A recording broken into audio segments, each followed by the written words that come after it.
Kita jangan lupa ya, wahyu, sumber pertama itu, sumber Islam yang pertama, wahyu itu adalah Al-Quran, kemudian sunnah. Kemudian apa lagi? Kemudian datang ijma. Kemudian apa lagi? Kemudian qiyas. Tapi yang dua ini dalam perkara ibadah, ini yang paling pokok dan ini yang paling penting. Al-Quran dan sunnah ala fahmi salafil ummah. Nanti perkara-perkara lain, makanya saya katakan tadi ibadah dalam artian luas. Ya, kalau di dalam ibadah dalam pengertian umpamanya salat, itu semuanya harus dari Al-Quran dan sunnah.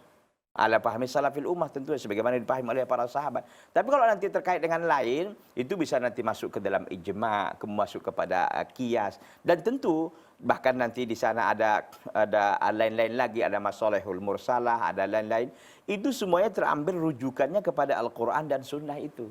Jadi jangan dianggap bahwa ijma itu dasarnya apakah berijma ulama saja mereka berkumpul lalu mengapakan tanpa melihat sandaran dari Al-Qur'an dan sunnah.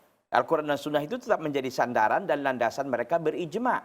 Begitu juga dengan kiasnya, begitu juga dengan solehul mursalah dan lain sebagainya. Jadi kita katakan bahwa semua itu merujuk kepada dua hal ini, kepada Al-Quran dan Sunnah. Jadi kalau kita katakan apakah sumber Islam hanya terbatas pada dua ini, kita katakan secara umum iya.